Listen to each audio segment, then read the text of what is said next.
એકવાર એક ભક્ત અને ભગવાન વચ્ચે સંઘર્ષ થયો. ભક્ત ભગવાનને કે ભગવાન તમને ચલાવતા આવડતું નથી, એક દિવસ મને ભગવાન થવા દો.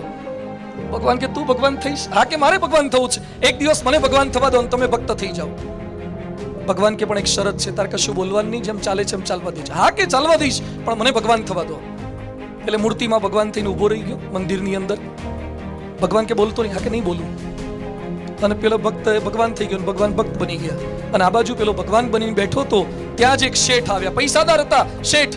અને પછી ભગવાનને પ્રાર્થના કરે છે, ભગવાન બહુ પૈસા તો છે પણ મોટી કરોડોની ડીલ થાય એવું છે અને કૃપા કરજો કે મને લાખો કરોડોનો નફો થાય. એમ પ્રાર્થના કરીને તરત દંડવત કરવા માટે હુઈ ગયા. દંડવત કર્યા ભગવાનના ચરણોમાં. જેવા દંડવત કર્યા એમનું પાકીટ નીચે પડી ગયું અને શેઠ ઊભા થઈ ગયા. શેઠને ખબર ન રહી, પાકીટ તરી ગયું. શેઠ તો જવા લાગ્યા. એટલે પેલા ભક્ત જે ભગવાન બન્યો હતો એ બોલવા ગયો, એ શેઠ તમારું, ભગવાનની શરત હતી, બોલાય નહીં. એટલે મૌન થઈ ગયું. પાકીટ ત્યાંનું ત્યાં પડી રહ્યું. અને પછી એક ગરીબ માણસ આવ્યો. એણે ભગવાનને પ્રાર્થના કરી, ભગવાન આટલા વર્ષોથી તમારી સેવા પૂજા કરું છું, આજ સુધી કંઈ માગ્યું નથી. હવે મારી એકની એક દીકરીના લગ્ન છે અને લગ્ન કરવા માટે પૂરતા પૈસા નથી, તો થોડી કૃપા કરજો.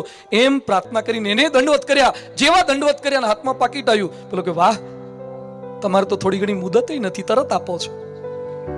રાજી થઈ ગયો, પાકીટ લઈને જવા ગયો. ત્યાં પાછા ભગવાન બોલવા ગયા, એ ભાઈ, ત્યાં ભગવાનની શરત હતી, બોલવાનું નહીં. એટલે બોલાય નહીં, જે થાય એ થવા જ દેવાનું, જોવા જ દેવાનું. અને ત્યાં ત્રીજો એક માણસ આવ્યો. એ નાવિક હતો અને બોટની અંદર અઠવાડિયા સુધી જવાનો હતો, ઊંડે ઊંડે દરિયામાં જવાનો હતો. એટલે ભગવાનને પ્રાર્થના કરી, ભગવાન સુનામી ના આવે, વાવાઝોડું ના આવે, મારી બોટને કે મને નુકસાન ના થાય એવું કરજો. અને અચાનક એ વખતે જે પહેલા જે શેઠ આવ્યા હતા, જે પોતાનું પાકીટ ભૂલી ગયા હતા, એ તપાસ કરતા કરતા આવ્યા, ક્યાંય ન મળ્યું.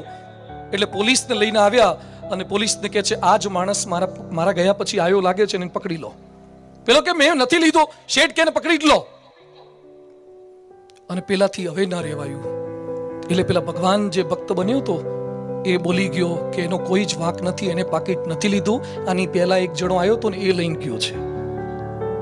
એટલે પેલાને જતો કર્યો અને જે પેલો ગરીબ આવ્યો હતો દીકરીના લગ્નની વાત કરવા માટે, એને પકડીને લઈ ગયા. સાંજ પડી ગઈ.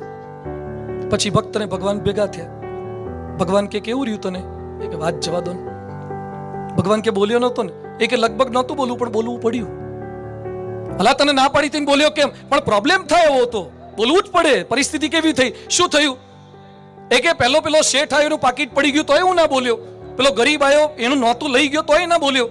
અને પેલો માણસ આવ્યો જેનો વાંક નહોતો, એને જેલમાં પૂરતા હતા, પછી બોલવું તો પડે જ ને. ભગવાન કે મૂર્ખ, મેં કેટલું પ્લાનિંગ કર્યું હતું. અલે પણ પેલા શેઠનું પાકીટ પડી ગયું. ભગવાન કે શેઠને મેં 18 રૂપિયા આપ્યા છે, પણ કોઈ